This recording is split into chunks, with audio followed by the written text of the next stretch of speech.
বিসমিল্লাহির রহমানির রহিম। আসসালামু আলাইকুম রহমাতুল্লাহ। নিশ্চয়ই হজরত আদম শফিউল্লাহ আল্লাহর তরফের প্রতিনিধি এবং হজরত আদম শফিউল্লাহকে আল্লাহ তাআলার জীবন থেকে, আল্লাহ তাআলার স্বীয় আত্মা থেকেই তাকে রূহ দান করা হয়েছিল। এটা আল কোরআন প্রমাণ করে।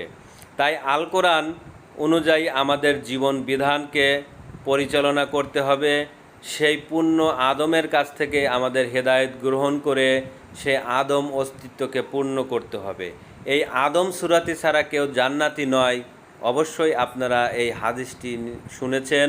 তাহলে এই আদম সূরাতের সালাত কায়েম করতে গেলে সেই আদম সূরাত যে পূর্ণ করেছে তার কাছে আত্মসমর্পণ করুন এবং হজরত আদম শফিউল্লাহ সেই আল্লাহর সৃজন জগতের যে বৃহত্তম সত্তা এবং তারই উপরে আল্লাহ পাক প্রতিনিধিত্ব দিয়েছেন।